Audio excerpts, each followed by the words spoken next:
Olá, o É Notícia traz um perfil da economia das favelas do Brasil. Existe um enorme potencial de consumo, onde muitas empresas só enxergam pobreza. E quem nos mostra os dados é o presidente do Instituto Locomotiva e fundador do Data Favela, Renato Meirelles. Renato, obrigado pela tua presença, você já é sócio aqui do É Notícia. Obrigado pelo convite, Mauro, é um prazer estar aqui. Você, ao longo aí da última década, vem fazendo uma série de pesquisas a respeito da economia da classe C, D e E, da economia nas favelas brasileiras. São as maiores pesquisas que a gente tem atualmente sobre as favelas do Brasil. E eu queria começar com uma questão conceitual, só para a gente situar. O que a gente considera como favela? Olha, a gente fundou o Data Favela, eu e o Celso Ataíde, que também é fundador da Central Única das Favelas, da Favela Road, em 2013. E naquele momento a gente utilizava um conceito que era o mesmo do IBGE, que a gente chama as favelas de aglomerado subnormal. A partir disso, a gente, com a evolução das pesquisas e a partir do momento em que o IBGE parou de abrir os microdados sobre favela, a gente passou a considerar, além daqueles territórios que a gente já tinha mapeado, a gente passou a considerar a autodeclaração das pessoas. Né? Então, as pessoas que moram em favela afirmam que moram nessas favelas ou comunidades. O termo mais usado, disparado, é o termo favela. Né? E hoje no Brasil nós estamos falando de um contingente de pessoas de quase 14 milhões de pessoas. Na prática, significa que eu tenho 15... De outra forma, para falar isso, essas quase 14 milhões de pessoas, se fosse um estado da federação, seria o quinto maior estado do Brasil. Em população, né? Em população.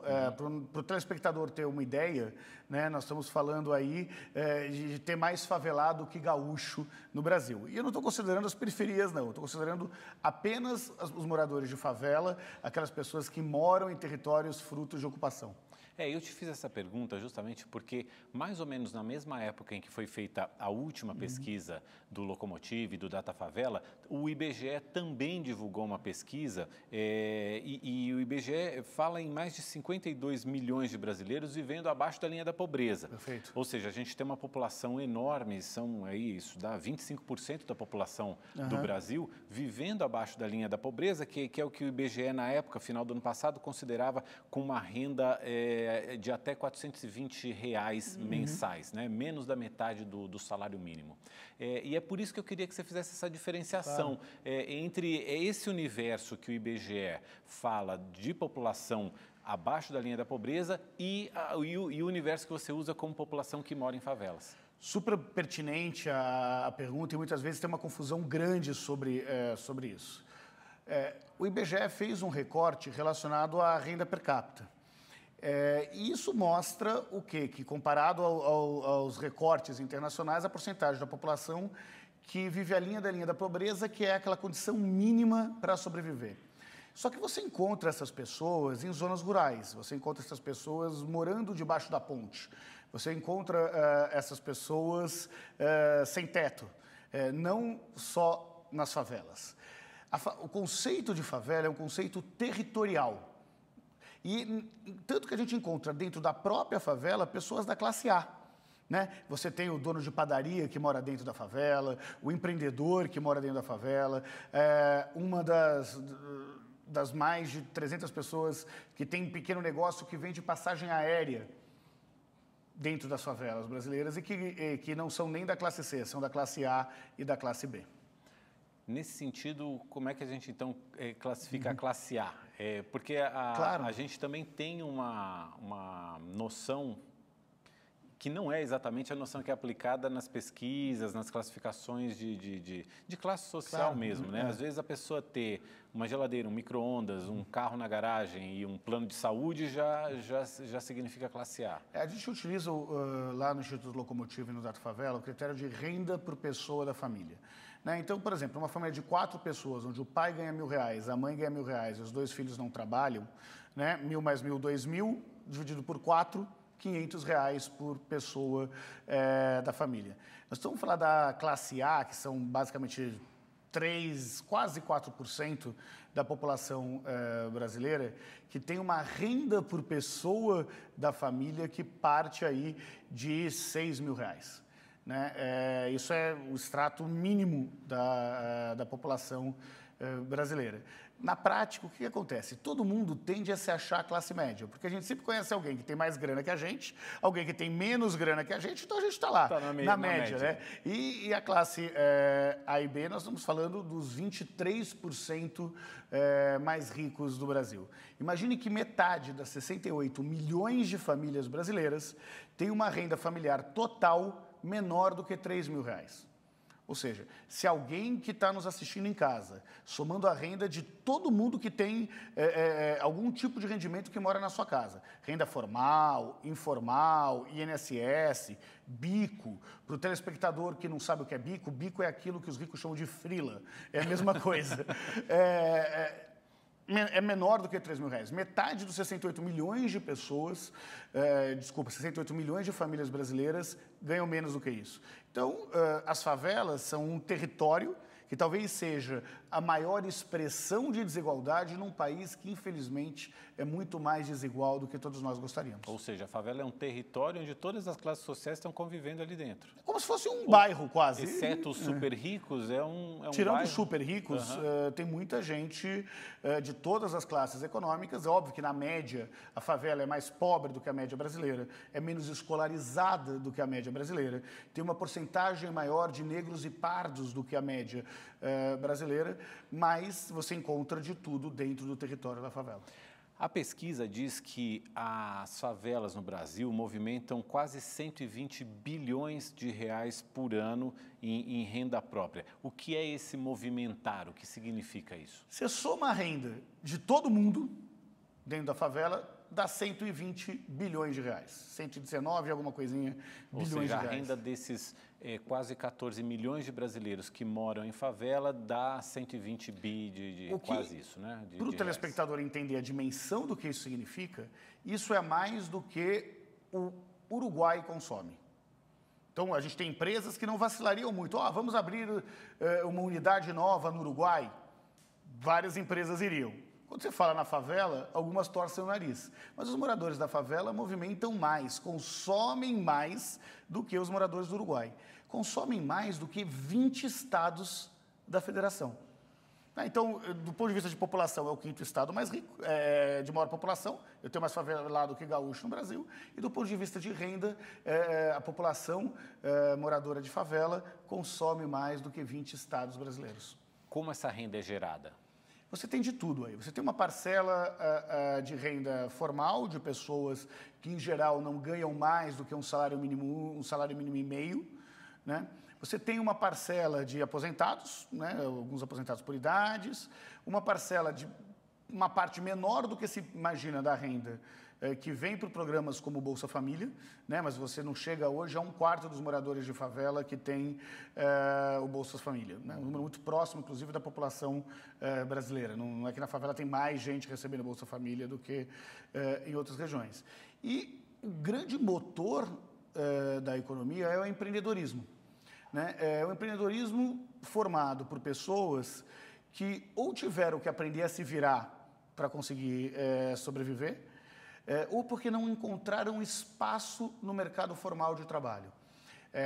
Imagina que você tem uma série de preconceitos na hora de contratar. Você tem empresas que, mesmo que de forma velada, preferem não contratar mulheres que acabaram de ser mães ou que estão na iminência de ser mães. Bom, metade das famílias da favela são chefiadas por mulheres. Você tem empresas que torcem o nariz na hora de contratar um funcionário negro. 2/3 dos moradores de favelas são negros. E a gente sabe que a baixa escolaridade do brasileiro, em geral, acaba dificultando com que eles tenham maiores salários. Daí, a escolaridade da favela é bem menor do que a dos moradores do restante do nosso país. Na prática, a favela é um território onde concentra as desigualdades todas do nosso país. E muitas dessas pessoas resolvem empreender abrir o seu próprio negócio, porque essa é a única forma de conseguir ganhar mais do que um salário mínimo e meio. É aquele empreendedorismo por necessidade. Sem dúvida nenhuma, é um empreendedorismo por necessidade, mas é uma necessidade que está há tanto tempo presente na favela que eles já aprenderam a se virar. E muita gente que, inclusive, tem emprego formal, ainda sonha em abrir um negócio na favela. Né? A pesquisa mostrou que hoje quase metade dos moradores de favela sonham em abrir um negócio. E 2/3 deles querem abrir esse negócio dentro da própria favela. Pois é, a renda que é obtida, pelo menos por parte dos moradores das favelas do Brasil, não seria suficiente para ele querer sair da favela? Super legal essa pergunta. E desde a primeira pesquisa que nós fizemos, eu e o Celso Ataíde, lá em 2013, que inclusive deu origem ao nosso livro, que chama Um País Chamado Favela, chamava a atenção que as pessoas não queriam sair da favela. E chamava a atenção para mim. Eu sou um branco do asfalto, olhava a favela e falava, como assim as pessoas naquela época, né, falavam como as pessoas não queriam sair? E as pesquisas foram mostrando que existe uma economia dentro da favela que faz com que as pessoas queiram continuar na favela. Um vizinho cuida do filho do outro vizinho. Um indica um emprego para outro. E nessa última pesquisa, nesse último levantamento, a gente viu que a grande maioria dos moradores de favela tem parentes que moram na própria favela. Que o índice de pessoas que visitam a casa, recebem um vizinho na sua própria casa, é 3 vezes maior do que o dos moradores do asfalto. Sei. Nós vimos na pesquisa que 2/3 dos moradores de favela não mudariam da favela nem que a sua renda triplicasse.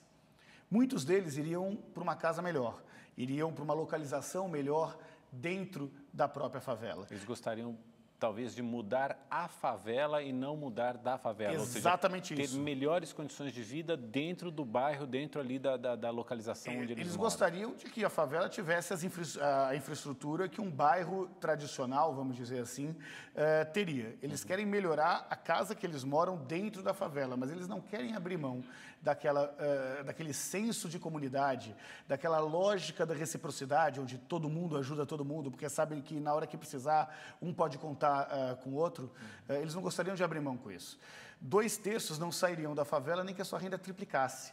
Né? Então, aquilo que muitas vezes o asfalto enxerga como um grande problema, ele falou, olha, ok, do ponto de vista de estrutura, da presença do Estado, de fato, a favela tem muito a desejar, mas eu não encontro em nenhum outro bairro as pessoas que eu encontro aqui dentro. O que a pesquisa mostrou de uma forma muito clara é que, para a grande maioria dos moradores de favela, eles preferem ser o mais rico entre os pobres do que o mais pobre entre os ricos. No ano passado, o Prêmio Nobel de Economia foi dado a economistas que pesquisaram justamente a economia dos pobres.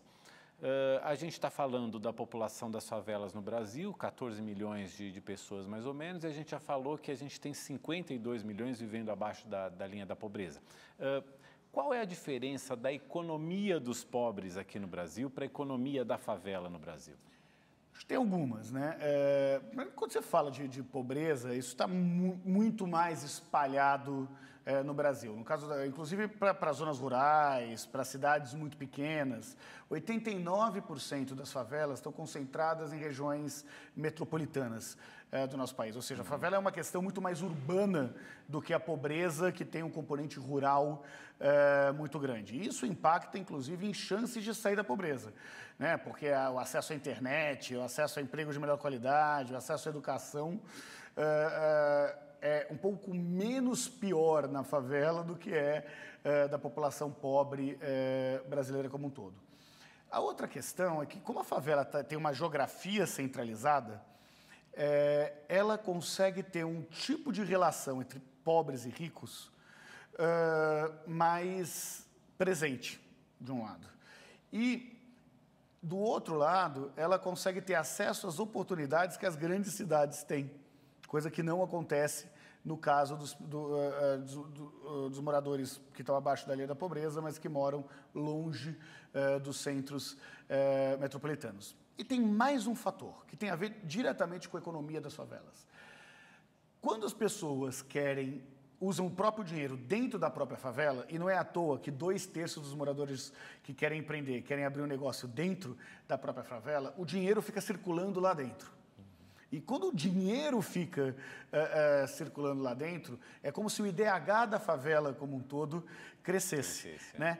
Então vamos pegar um fenômeno que todos nós estamos acompanhando muito, que é a presença dos aplicativos. Muita gente comprando por aplicativo e vendendo por aplicativo. 29% dos trabalhadores das favelas têm algum tipo de renda que vem através de um aplicativo.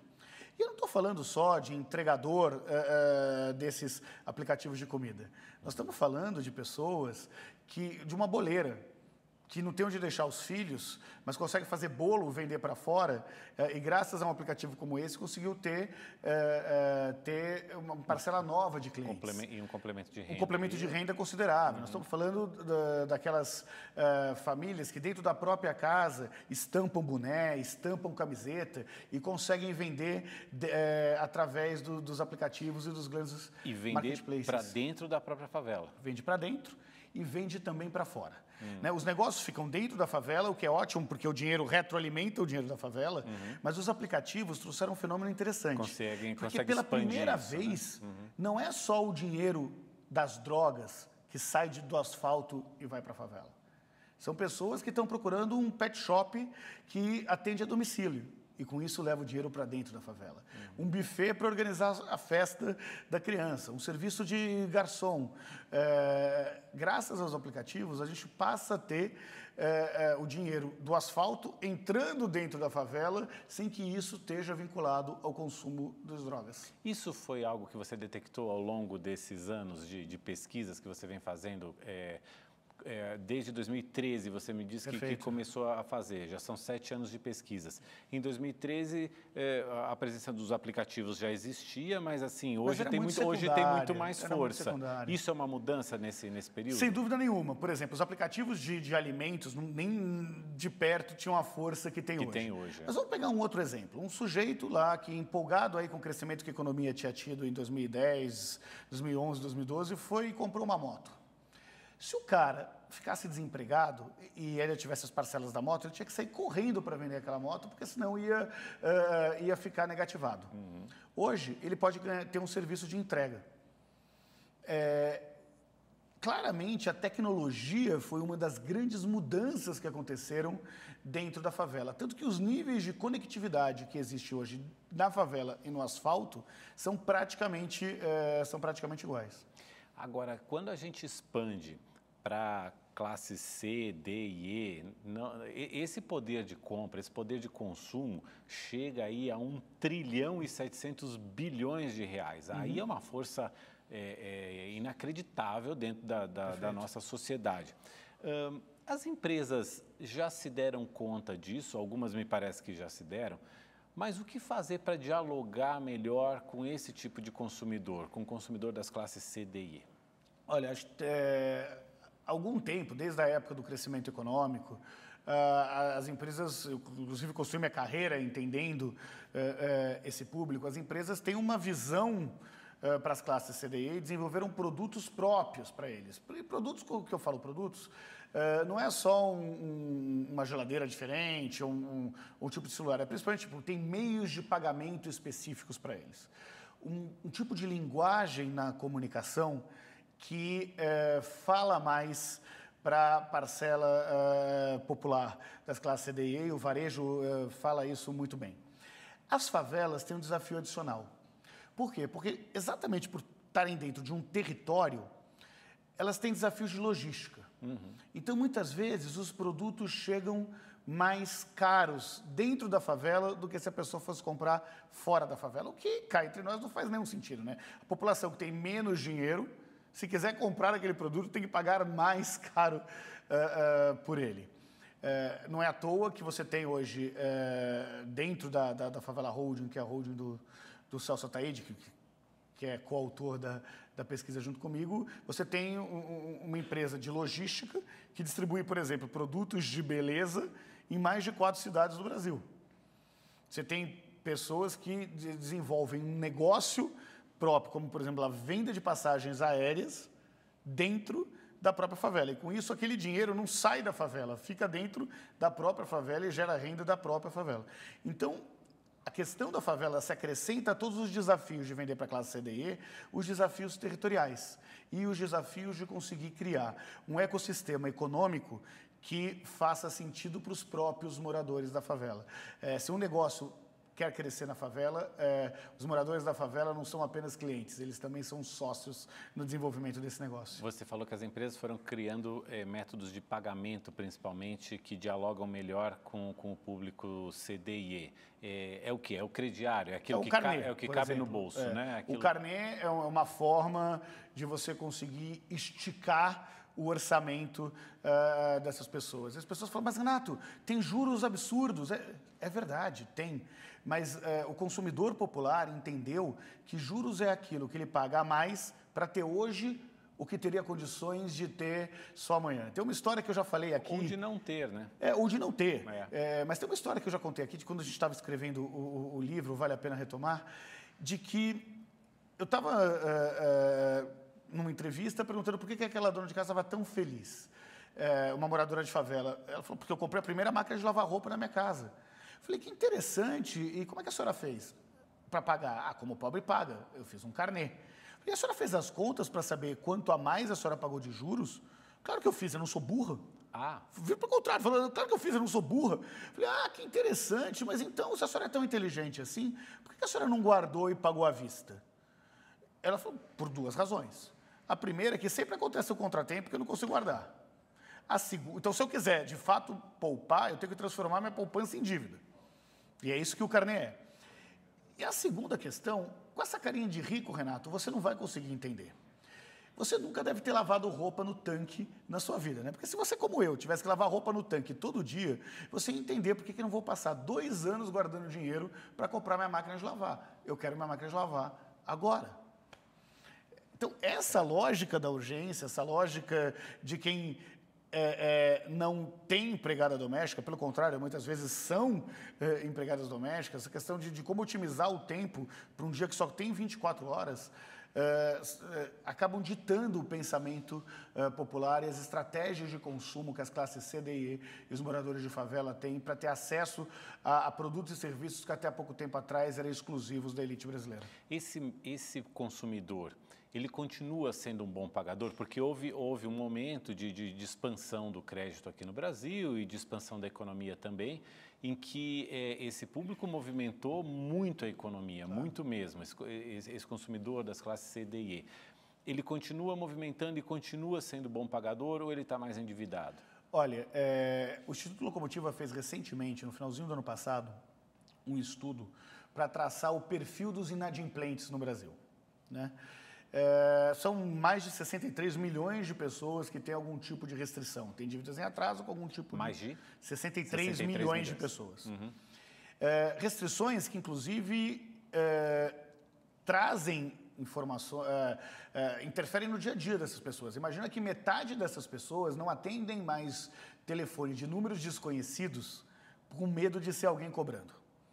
São pessoas que afirmam que têm o seu sono afetado graças ao endividamento, que estão brigando com a família graças ao endividamento. Então, o endividamento, infelizmente, é uma realidade da população brasileira. Mas a pesquisa mostrou um outro dado interessante, que talvez responda essa sua questão. A distribuição entre as classes econômicas dos inadimplentes é exatamente a mesma distribuição da população. Ou seja, proporcionalmente, não tem diferença entre o número de inadimplentes entre a classe A e B, a classe C e a classe D e E. Todos são propensos a ficar mais ou menos endividados, independente da renda. Na mesma proporção. Exatamente.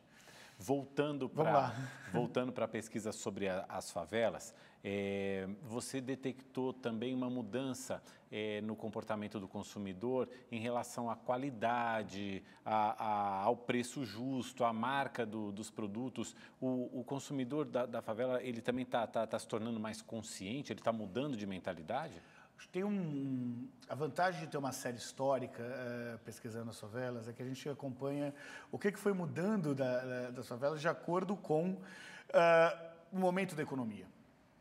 A crise atual que o Brasil vive, e não é diferente nas favelas, veio depois de um período de crescimento econômico muito grande, onde as pessoas passaram a ter acesso a produtos e serviços que não tinham até pouco tempo atrás.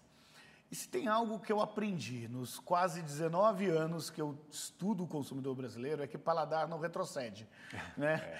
Aliás, é o nome do livro de um grande amigo meu, que é o maior especialista em consumo de luxo, que é o Ferreirinha, e que também vale para as classes C, D e E. Uma coisa é eu adiar minha primeira viagem de avião. A outra coisa é eu descobrir como é bom viajar de avião e ter que voltar a viajar de ônibus. Então, isso traz um mau humor para essas pessoas que passaram a consumir produtos e serviços e, pela primeira vez em uma geração, estão tendo que fazer downgrade. E isso deixa todo mundo muito irritado. Talvez a única coisa que irrite mais os consumidores brasileiros do que ter que abrir mão de um produto de qualidade é quando ele parcela o presente do Dia das Namoradas e toma um pé na bunda. No mês seguinte ainda só fica as prestações para pagar aquele presente que ele deu. Eu estou dizendo isso porque, na prática, o padrão de qualidade que esses consumidores tiveram mudou muito. Como o paladar não retrocede, eles passaram a gostar de produtos de qualidade. Só que a grana não atende mais esse público. Acompanhou. Na prática, o que isso faz? Com que ele tenha que se desdobrar. Então, nas classes C, D e E, mais do que 6 de cada 10 trabalhadores têm uma segunda fonte de renda. Porque só a renda do trabalho principal não é suficiente para pagar as suas contas. Não é à toa que essas pessoas estão pesquisando muito mais preço do que pesquisavam no passado. Na prática, isso traz um efeito para a indústria em que eles têm que diminuir margens se não quiserem perder market share. E aí entra uma visão totalmente preconceituosa, que as pessoas vão falar assim, mas, poxa, o cara mal tem ali para as necessidades básicas do dia dele e quer comprar um tênis de marca. A gente já fez pesquisa sobre isso também, é muito engraçado, né? Primeiro, para quebrar o paradigma, a classe A e B compra mais produtos piratas do que a classe C, D e E. Simples assim. Compra quase 20% a mais de produtos piratas do que as classes C, D e E. Porque o cara da classe A e B vai ter aquele produto pirata no meio de outros produtos originais. E ninguém vai desconfiar que aquele produto não é original. Para as camadas mais pobres da população brasileira, o custo do erro é muito maior. Então, ele prefere parcelar em 10 vezes um tênis original, mas que vai durar 3 anos, do que pagar um pouco menos e aquele tênis que era para durar 3 anos só vai durar 3 meses. O barato sai caro no vocabulário popular. E é por isso que a questão do uso ou não de produtos piratas, surpreendentemente, é maior proporcionalmente nas classes A e B do que nas classes C, D e E.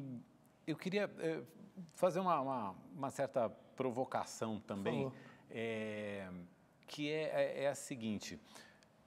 A gente falou dessa questão da pessoa tá totalmente integrada na comunidade dela ali, a ponto de não querer sair da favela. Mas, ao mesmo tempo, nós, como sociedade, a gente não deveria lutar para que houvesse cada vez menos favelas? A favela tem também o seu lado de pouca infraestrutura, de água, de esgoto, saneamento básico de uma forma geral. O Estado chega menos dentro da favela. A sociedade não deveria trabalhar para haver menos favelas no Brasil? Nós fizemos recentemente uma pesquisa em que mostra que para 9 de cada 10 brasileiros a principal função de Estado é promover a igualdade de oportunidades. O que é isso na prática? É garantir que cada um possa ir aonde quiser chegar na sua carreira, mas que tenham as mesmas condições de largada. Né? Porque hoje uma das várias falsas polêmicas que existe no Brasil é colocar a questão da meritocracia como concorrente da igualdade de oportunidade. As pessoas, todos querem saber que se trabalharem mais, chegam mais longe, mas todos querem também ter as mesmas condições de competir. Eu sou um homem branco de 42 anos, terceira geração de universitários da minha família que mora em São Paulo. E pelo simples fato de ser branco, eu ganho mais de 30% do que um homem negro de 42 anos, com curso superior, que nasceu em São Paulo. Mais de 60% a mais do que uma mulher negra de 42 anos, com curso superior e que nasceu em São Paulo. Isolando as variáveis, a questão do gênero, a questão da cor da pele, ainda interferem muito nas oportunidades que essas pessoas têm. Então, se eu ganhei uma corrida de 100 metros, não foi porque eu sou melhor, foi porque eu saí 50 metros na frente. Né? Então, qualquer um que de verdade defenda a meritocracia tem o dever moral de defender a igualdade de oportunidades. A questão da favela, da visão da sociedade sobre a favela, tem que ser essa. É uma questão de justiça. Porque um dos grandes debates que se tem hoje, por exemplo, na cena política brasileira, é o debate sobre o tamanho do Estado. Né? Eu estava participando de uma dessas bancas de seleção de organizações que querem, de alguma forma, promover a renovação política. E eu sou professor do IBMEC, né? Tinha um professor do INSPER do meu lado que perguntou para um candidato que vinha da favela qual era a opinião dele sobre o Estado mínimo. E começou a discorrer, esse meu colega professor, sobre a questão do Estado mínimo. O cara virou e falou, para. Eu entendo bem o que é Estado mínimo. Lá onde eu cresci, moro, fui criado, o Estado já é mínimo. Já não tem creche, já não tem escola. O único Estado que chega é a polícia. Então, ninguém entende melhor do que é o Estado mínimo do que o morador da favela. E aí fica claro o quanto que a sociedade brasileira perde tempo em discussões que não significam quase nada para a população brasileira. As pessoas não querem saber se o Estado é grande ou se o Estado é pequeno. As pessoas querem um Estado que funcione. Um dos maiores programas de parceria público-privada da história foi feito por um governo de esquerda, pelo governo do PT, que era o ProUni. Era uma política pública operada pela iniciativa privada. Se isso vai chamar ProUni ou se isso vai chamar voucher, isso é uma outra discussão. Não é a discussão que interessa. A discussão é como é que você vai dar acesso à educação. E ela, sim, tem condições melhores de oferecer uma sociedade mais justa, onde todos possam partir de lugares muito próximos. Renato, a pesquisa revelou que os moradores de favelas têm um certo otimismo em relação à vida, aliás, em alguns campos, um otimismo grande em relação à vida pessoal, ao próprio trabalho, à família, aos relacionamentos amorosos, tudo isso, mas esse otimismo ele já não se reflete em relação aos serviços do Estado voltado para essa população. O que está havendo? Por que um otimismo de um lado, por que um pessimismo do outro? Você falava no último bloco desse estado mínimo na vida dessas pessoas, né? O que a gente tem visto, Mauro, e a pesquisa deixa isso muito claro, mas não só a pesquisa quantitativa. A ida na conversa desses moradores de favela e... Só para o telespectador entender, o Data Favela faz com que os próprios moradores de favela apliquem a pesquisa e participem da análise dos resultados. Né? Então, eles não são apenas objetos de estudo, eles são autores desse estudo. E aí fica claro nessas conversas com os moradores de favela um negócio interessante. A média de otimismo é maior, diria bem maior do que a média da população brasileira. Mas, em especial, o otimismo relacionado à própria vida, ao que depende só dele. Quando você... e isso, muitas vezes, é lido por uma parcela da intelectualidade brasileira como, olha, cresceu um pensamento liberal entre os moradores da favela, que não estão esperando nada do Estado. Eles não estão esperando mais porque o Estado não entregou. E não porque eles não achem que seja função do Estado promover igualdade de oportunidades. Né? Então, por isso que, com relação à vida pessoal, eles são muito mais otimistas porque a visão que eles têm é que isso depende do seu trabalho e do seu esforço. A melhora da sociedade como todo, então, questões de infraestruturas dentro da favela, de segurança dentro da favela, eles não acham que depende deles, depende do Estado e eles ainda têm uma desconexão muito grande com a classe política. A desconexão entre governantes e governados é maior na favela do que no restante da população. Acontece que para essas pessoas, eles não têm mais tempo para ficar esperando. Está todo mundo arregaçando as mangas e fazendo com que esse mercado de quase 120 bilhões de reais, de fato, aconteça e a vida de todos melhorem dentro da favela, apesar da ausência do Estado. Quando a gente, que é aqui do asfalto, olha para a favela e quando a gente, que é jornalista, noticia questões ligadas às favelas no Brasil, a gente vai falar de tráfico de drogas, a gente vai falar de milícias, a gente vai falar de desabamento de prédios ou de desabamento de encostas. Esse acaba sendo o nosso olhar, que me parece que está um pouco desvirtuado por tudo que você está nos dizendo. Por outro lado, quando a gente olha o marketing e a propaganda, que começou a dar atenção principalmente na última década para a população da favela, parece que é todo mundo muito feliz, que está tudo muito bem, que todo mundo vive cantando e sorrindo. Isso já me parece um pouco de hipocrisia também. Qual é o ponto de equilíbrio entre essas duas visões? Olha, a gente num estudo com a população brasileira no geral, perguntava para as pessoas, quando eu falo favela, qual é a primeira coisa que vem na sua cabeça?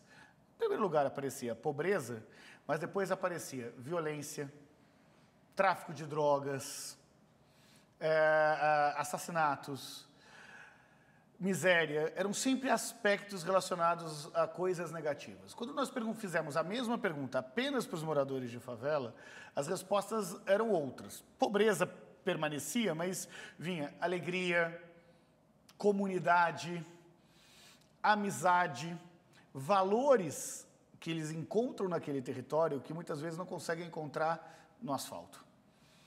Acho que o meio termo é entender que os moradores de favela são habitantes do Brasil, são brasileiros como eu, como você, como quem está nos assistindo, inclusive a própria favela está nos assistindo agora. Eles são pessoas que tiveram menos oportunidades do que os moradores do asfalto. Por outro lado, exatamente pelas oportunidades reduzidas que eles tiveram que desenvolver outras habilidades.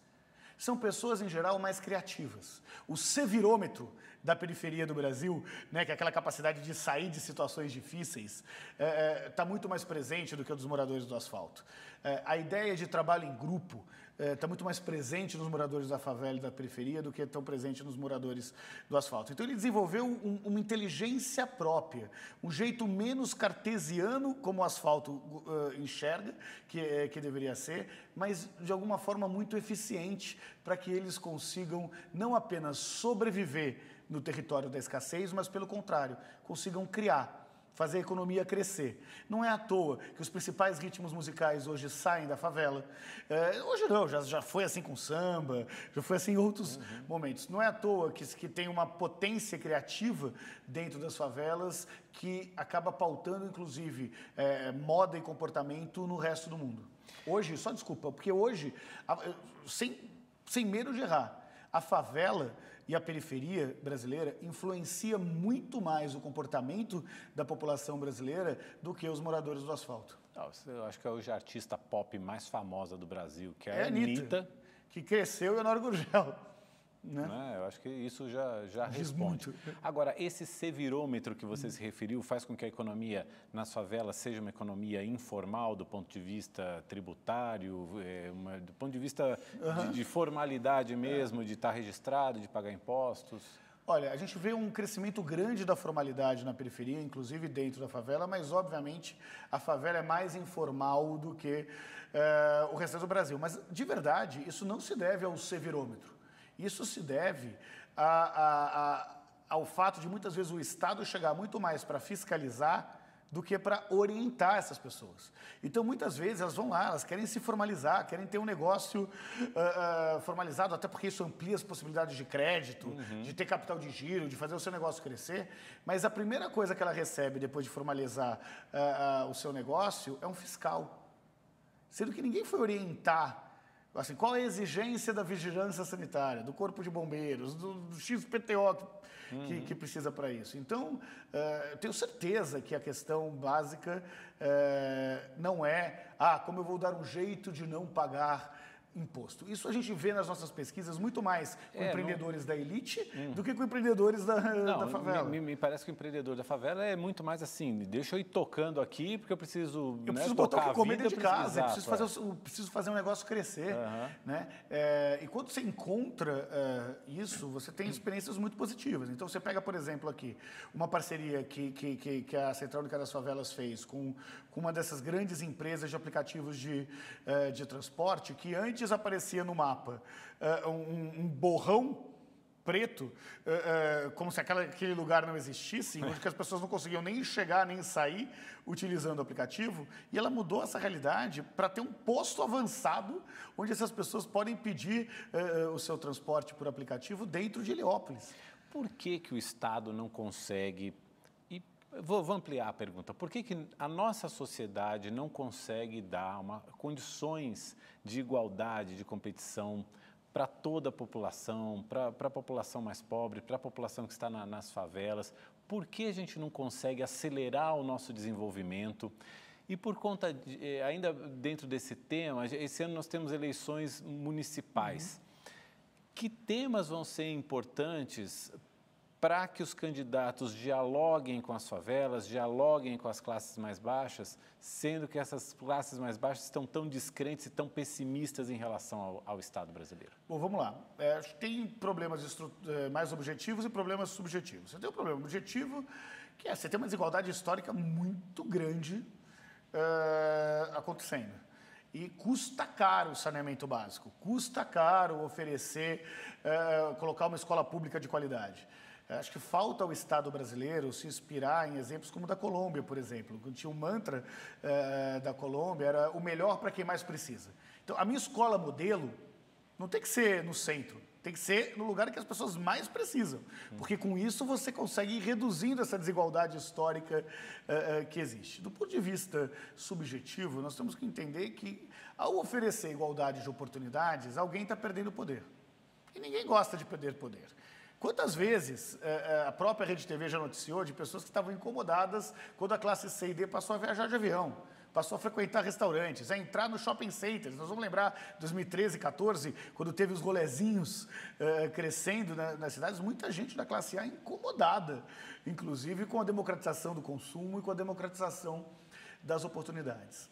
O caminho para mudar isso, e acho que a eleição municipal é um momento importante para conseguir mudar isso, é entender que é cada vez mais necessário ter uma reconexão do cidadão com o poder público, de um lado. Então, quando você vai pensar a pauta municipal, usando as novas tecnologias, usar, por exemplo, a chance de ter um orçamento participativo virtual, onde as pessoas possam decidir qual deve ser a prioridade dos gastos naquela comunidade. Ter uma avaliação dos serviços públicos, onde do mesmo jeito que depois que eu comprei uma mercadoria na internet ou que usei um aplicativo de transporte, eu dou uma nota, eu ranqueio isso, porque depois que eu saio do posto de saúde, eu não posso dar uma nota. Depois que eu fizer um boletim de ocorrência, eu não posso dar uma nota para aquele serviço e com isso a população passa a entender que o Estado é dele e para ele, e que também é dever da população garantir serviços públicos de boa qualidade, fiscalizar esses serviços. Eu não tenho dúvida nenhuma que um candidato que vire, que fale, eu quero ser prefeito, para tirar poder dos políticos e dar poder para as pessoas, vai conseguir dialogar com muito sucesso com as classes C, D e E no Brasil. Agora, do ponto de vista econômico, como convencer a elite do Brasil de que esse é um jogo de ganha-ganha? Você falou em perder poder. Não me parece que se perca... Eu acho que vai se perder, talvez se perca poder, mas do ponto de vista econômico, me parece que ter um país mais desenvolvido, um mercado consumidor de mais de 200 milhões de habitantes, desenvolvido, com poder de dar escala para a economia, isso por si não seria um bom argumento para convencer? Eu não tenho dúvida nenhuma. O problema é que o debate político, há alguns anos, tem contaminado o debate econômico. Quando você for pegar os momentos de crescimento econômico, foram momentos que tiveram boa distribuição de renda, onde todos ganharam com isso. Grandes varejistas conseguiram ganhar muito dinheiro com isso. Os bancos lucraram horrores no momento do crescimento da economia. Pense em 2010, quando o consumo das famílias acho que chegou em 9,8%, quase 10%, todos os agentes da economia cresceram. Só que... está tão insana a discussão política no Brasil hoje que parece que defender a igualdade de oportunidades é de quem tem um lado da política. Como se isso fosse de esquerda. isso não é de esquerda e de direita, isso é civilização contra a barbárie. Você tem algumas questões fundamentais de um pensamento de prosperidade da sociedade brasileira que, infelizmente, ficaram em segundo plano pela forma em que o debate político eleitoral tem feito no Brasil. O Armínio Fraga, que foi presidente do Banco Central, começou a falar um pouco disso, de igualdade de condições, de uma meritocracia voltada para igualdades do ponto de partida das pessoas. E aí começaram a perguntar se ele é de esquerda. Então, mas depois que chegam e falam que o ex-presidente Fernando Henrique era comunista e que nós já vivemos um socialismo no Brasil, acreditar que a Terra é plana parece algo meio natural. O que eu estou querendo dizer com isso? Na prática, a gente precisa voltar a colocar o debate concreto no dia a dia dos brasileiros. A gente está desenvolvendo, eu e o Newton Canito, que é um roteirista bastante conceituado, um projeto que chama Histórias que Unem o Brasil. Quais são as pautas que de verdade falam para a maioria das pessoas e não para a minoria? Quando a gente começa a ver os números, a gente viu que a grande maioria das pessoas defende o direito dos idosos, que 9 de cada 10 defendem igualdade de oportunidades, que todos querem uma sociedade mais justa. Só que quando você fica preso nos estigmas, você para de buscar o que une e vai para o que separa. Eu vou dar um exemplo claro. Hoje no Brasil, você tem 81% das pessoas, homens e mulheres, que defendem o feminismo. Quando você... que defendem... 81% que defendem a igualdade entre homens e mulheres.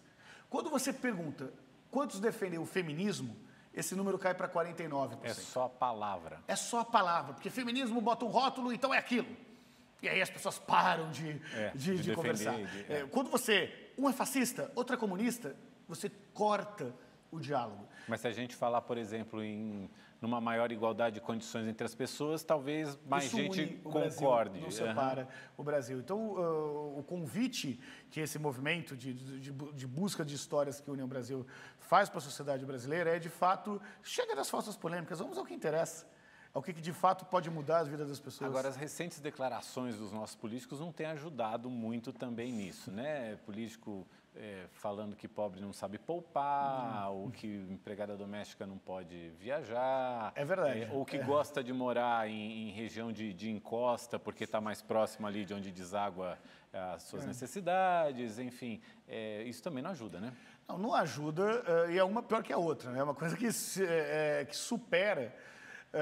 de algum jeito, qualquer limite de civilidade que poderia existir.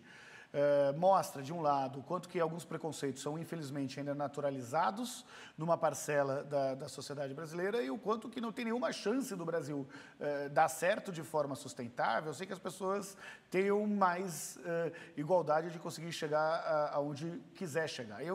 Nesses exemplos que você deu, qual é o problema das empregadas domésticas, que são uma profissão muito nobre, sonharem em viajar e em conhecer o exterior? Em algum momento, alguns anos atrás, várias delas conseguiram fazer isso, inclusive. Quando passou a ter registro em carteira, que inclusive muitos foram contra, contribuiu para esse fenômeno. Como é que nós vamos falar que os mais pobres não sabem poupar?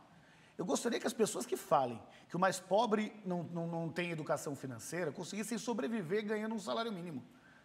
Por que essas pessoas sustentam 3, 4 pessoas ganhando um salário mínimo? Elas sabem o preço do pão no centavo, o preço do leite no centavo. Eu duvido que as pessoas que falam isso saibam quanto que custa o preço do pão ou o preço do leite. Então, é uma desconexão com o Brasil real e uma visão elitista mesmo de como enxergar a sociedade brasileira que, infelizmente, só aumenta os dissensos, as brigas e as discordâncias na sociedade brasileira. Para terminar, e já fica um convite para você voltar aqui para falar depois desse projeto, quando ele se concretizar, você falou nesse projeto do que está unindo, do que pode unir o Brasil, os temas que unem o Brasil.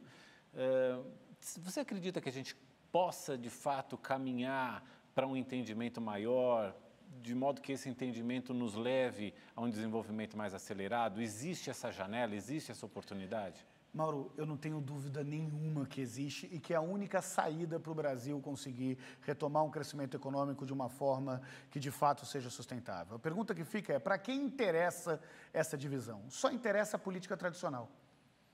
Então, os polos incentivam essa polarização dos dois polos, dos né? dois polos, assim, claro, por um lado pô, no segundo turno então a gente se encontra e aí vê quem consegue conquistar o meio. Acho que não é esse o caminho. Acho que é necessário uma radicalização ao centro, uma radicalização buscando as pautas que unem a sociedade brasileira, e a boa notícia é que as pesquisas deixam muito claro que o que une é muito maior do que o que separa a sociedade. Renato, muito obrigado. Infelizmente, nosso tempo acabou, mas, de novo, já fica o convite para voltar mais vezes. Você é sócio aqui. Sempre um prazer, obrigado, Mauro. Muito obrigado de pelo verdade. convite. O É Notícia vai ficando por aqui. Você sabe que todas as nossas entrevistas, inclusive essa, ficam disponíveis no site do nosso programa, no portal da Rede TV, e também no YouTube, no Twitter e no Facebook. Muito obrigado pela sua companhia e até o próximo É Notícia.